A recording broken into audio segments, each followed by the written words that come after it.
भागवत कथा के कहने वाले तैयार हो गए। अब इस कथा के जो प्रमुख श्रोता है वो कौन है? राजा परीक्षित।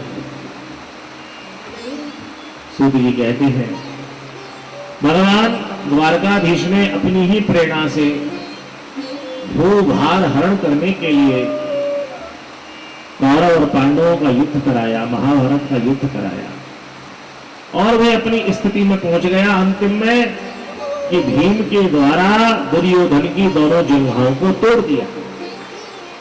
भीम अपने शिविर में अपने कक्ष में पड़ा है, हाय हाय टकरा रहा है, उसके उरु से महाराज रक्त और पीर निकल रहा है। उसकी वेदना में संवेदना प्रकट करने के लिए अश्वत्थामा गुरुपुत्र आता है और उसने देख लिया कि दुर्योधन का तो प्राणांत हो जाएगा। भैया दुर्योधन, मैंने देखा आज से 2 दिन पहले हस्तिनापुर में तुम्हारी क्या त्रुटि बोलती थी, लेकिन ये समय की विडंबना है। बताओ मित्र, अब तुम अंतिम समय में क्या सुख चाहते हो? जैसे अंतिम इच्छा पूछी जाती है ना आदमी।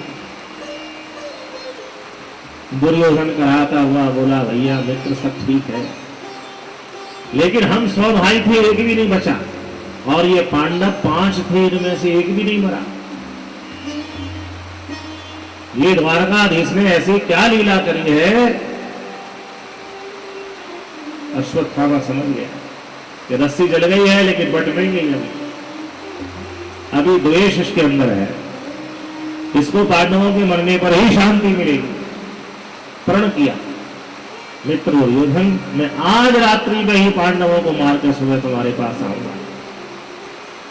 ऐसा प्रण करके वे अश्वत्थामा रात्रि के मध्य में पांडवों के शिविर में घुस गया।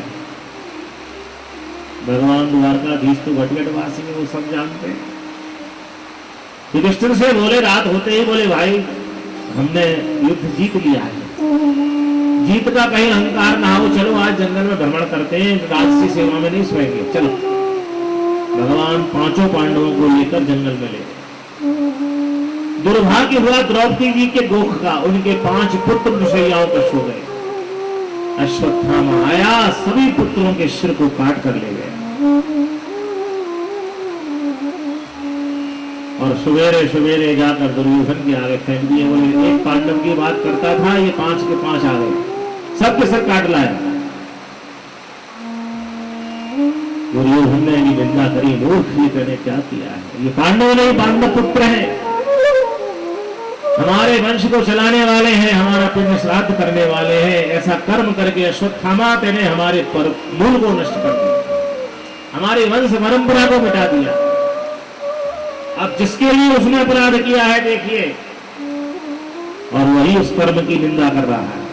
इसी को आतताई कहते हैं, दूसरे को धोखे से मारना, निशस्त्र पर हत्या करना, सोने वाले पर हत्या करना, विष देकर मारना, किसी के घर को जलाना, ये सब आतताई है।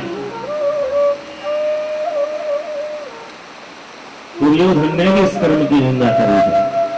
सवेरे हुआ, आप कल्पना करिए उस माता की क्या दशा होगी। बेचारी द्रौपदी अपने पुत्रों को जगाने के लिए उस कक्ष में गई, और जब उसने देखा कि सबके धड़ पड़े, रक्त रंजित सैयाए हैं, सिर किसी बालक का नहीं है, उस मां की क्या दशा होगी। बेचारी द्रौपदी टुकड़ी शुक्री के समान रुदन करने लगी, रोने लगी। उसके रुदन को सुन के कुंता जी आ गई, सुभद्रा आ गई, उत्तरा आ गई, और जो पांडव पक्ष के शेष लोग थे वो सब आ गए।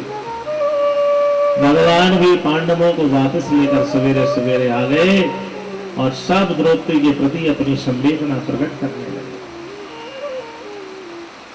भीम बहुत गुस्सा में था, जिसने इन बालकों को मारा है मैं उनका लहू पी जाऊंगा। भगवान तो घटघटवासी है, सब जानते हैं।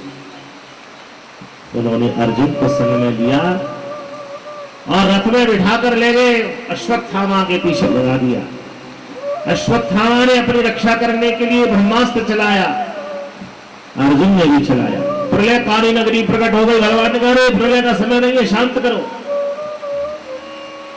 और अंत में पशुपाश अस्त्र चला के पशु की तरह अश्वत्थामा को बांध के रथ के पीछे खींचते हुए ले आए और लाके द्रौपदी के सामने अर्जुन ने खड़ा किया। ये तुम्हारे पुत्रों का हत्यारा है।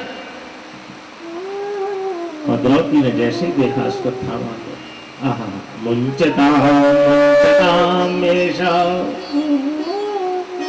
कितनी ऊंची स्थिति होगी देखिए द्रौपदी के चित्त की कि अपने 5 पुत्रों के हत्यारे को कह रही है मुंचताम, इन्हें छोड़ दो।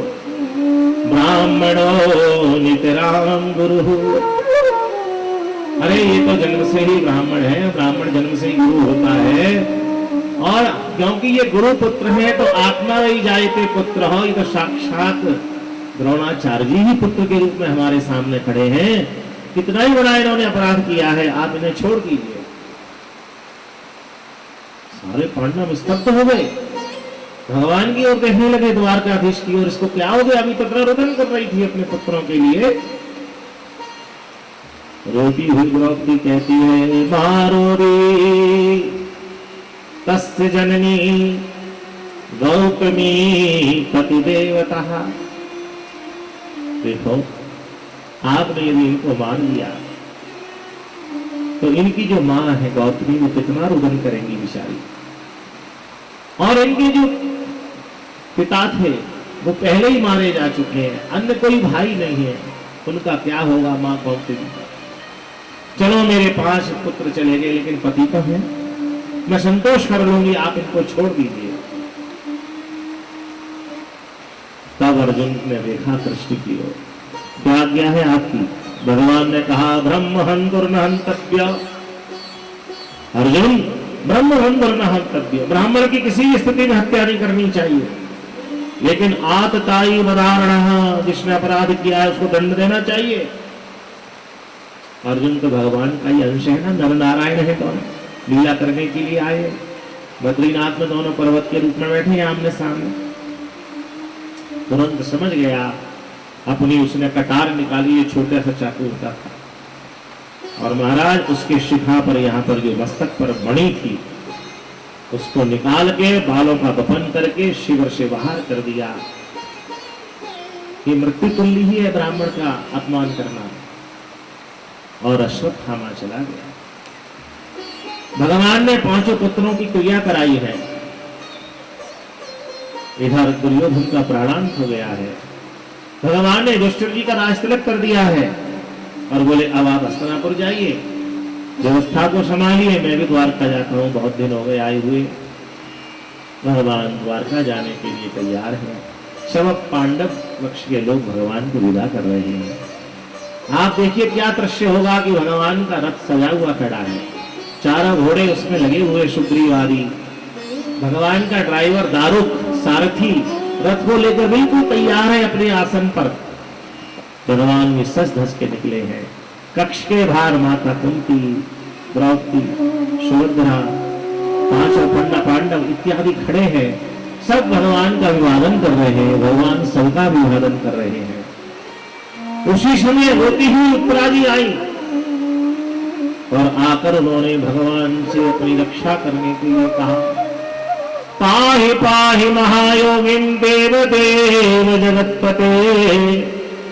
अरे महाराज मेरी रक्षा करो, रक्षा करो, मेरे गर्भस्थ शिशु को बचाओ, इसी चाहे मैं मर जाऊं। क्यों? ये कौन है? उत्तरा, अभिमन्यु की पत्नी, इसकी गर्भ है। और अश्वत्थामा ने अपने अपमान का बदला लेने के लिए, इस गर्भ को नाश करने के लिए ब्रह्मास्त्र चला दिया है। वो अग्नि का पिंड बाण आया उसके गर्भ की ओर, गर्भस्थ शिशु को नष्ट कर रहा है, जला रहा है। तभी उसने भगवान को पुकारा और तत्क्षण भगवान चतुर्भुजी हो गए और छोटा सा रूप बना के उसके गर्भ में गए और भगवान ने उस बालक की रक्षा कर दी। बोलिए भक्तवत्सल भगवान की जय। उत्तरा जी के गर्भ की रक्षा करके भगवान ने अपनी भगवानी को प्रणाम किया है। जैसे ही भगवान ने चरण स्पर्श किए, सिर रख के प्रणाम किया, कुंता जी ने दोनों हाथ भगवान के पकड़ लिए। देखो क्या दृश्य होगा, आप सुनते सुनते देखिए दृश्य को।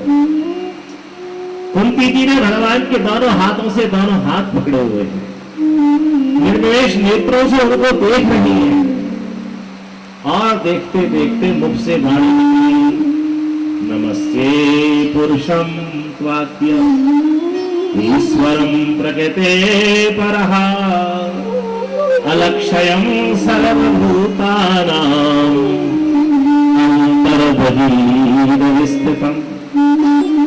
नमस्ते पुरुषम त्वाद्यः, हे आदि पुरुष भगवान, मैं आपको नमस्कार करती हूँ। मैं जानती हूँ चाहे आप दिखाई नहीं देते, लेकिन आप सभी जीवों के अंदर विद्यमान हैं। अंतर बहिर्विस्तृत, बाहर भीतर आप ही हैं, आपसे भिन्न कुछ नहीं है संसार में। नमः पंकजनाभाय नमः पंकजमालिनी नमः पंकजनेत्राय नमस्ते पंकजांगने। कुंती जी ने बोला है पंकज शब्द, और हम लोग राम जी की स्तुति में क्या बोलते हैं? नव कंजलोचन कंजम। कंज माने क्या है? कंज माने बताइए, हाथ खड़ा करो। अरे कंज माने नहीं पता? कंज माने कमल, और पंकज माने भी कमल, बस वहां हिंदी में, यहाँ संस्कृत। नमः पंकज नाभाय नमः पंकज महालिने नमः पंकज नेत्राय नमस्ते पंकजांगने। भोलादी की स्तुति को सुनकर भगवान मुस्कुराए और कुंती जी से कह रहे हैं, कुछ इच्छा है? आज ये स्तुति क्यों हो गई है? अगर इच्छा है तो बताओ, मुझे बहुत दूर जाना है, द्वारका बहुत देर हो जाएगी। कुंती जी बोली, हाँ आज कुछ मांगने की इच्छा है कृष्ण, लेकिन ऐसा लग रहा है कि मैं मुझे मांगूंगी दे नहीं पाऊंगा। अरे तुम्हें हमको त्रिलोकीनाथ कहती है और आपको हमारी सामर्थ्य पे संशय है। कैसी बुआ जी है आप हमारी, आपको भतीजे की सामर्थ्य के बारे में नहीं पता? क्या मेरा भतीजा किस पद पर है? अरे बोले किसी पद पर हो, लेकिन मुझे लग रहा है जो मैं मांगूंगी नहीं दोगे। अरे आप मांग के तो देखिए। कुंती जी ने मांग लिया, विपदा संतुना शश्वत तत्र तत्र जगत गुरु। हे जगत के गुरु, आप मुझे विपत्तियों का आशीर्वाद दीजिए। मेरे जीवन में हर क्षण विपत्ति बनी है।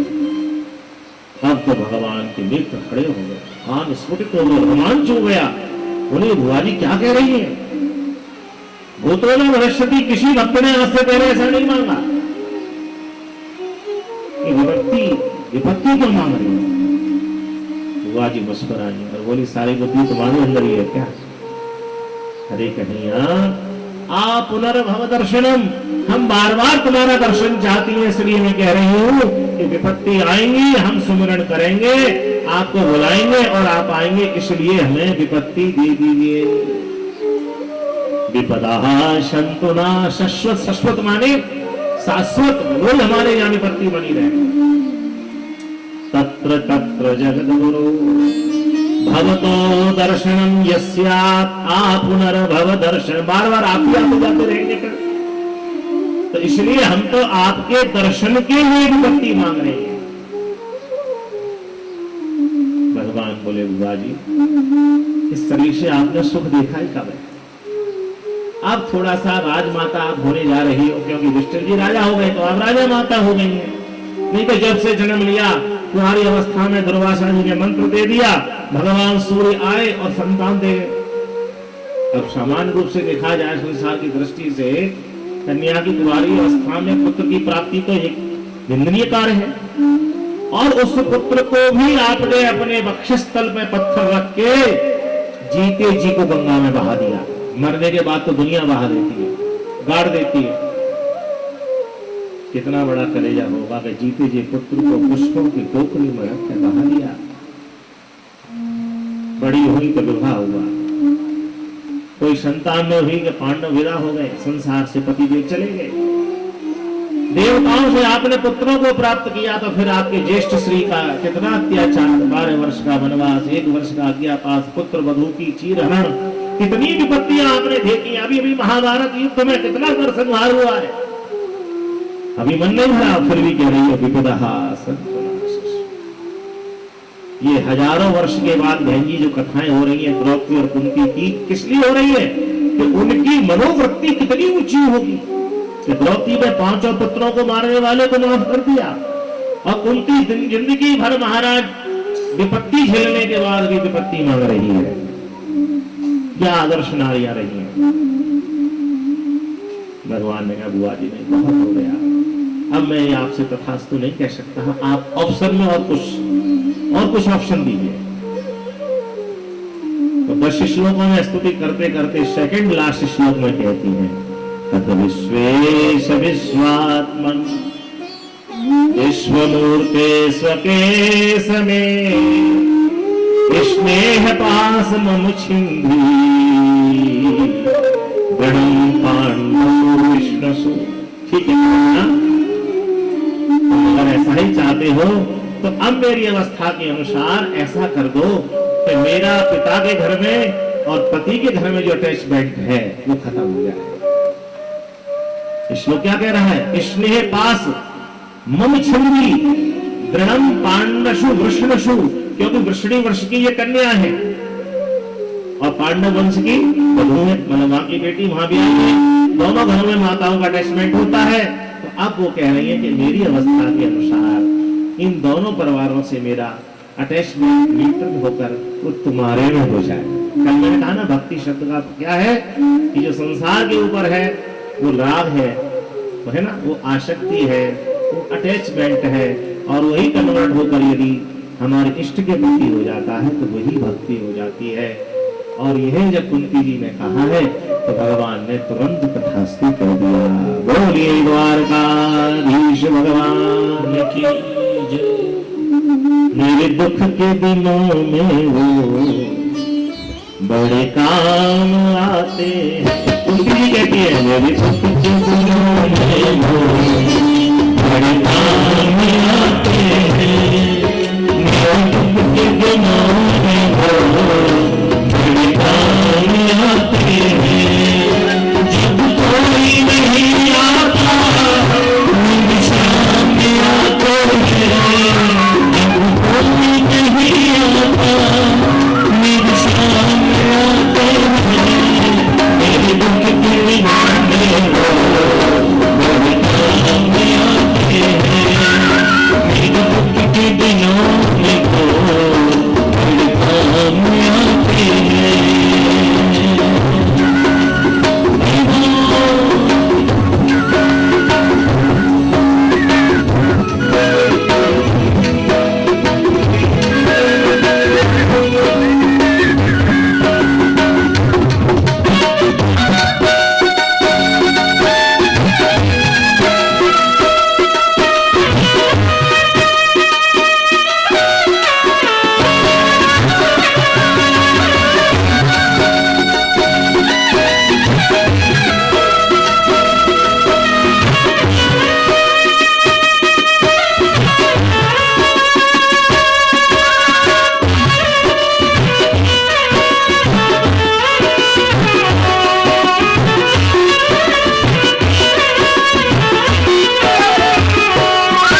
दुख के दिनों में हो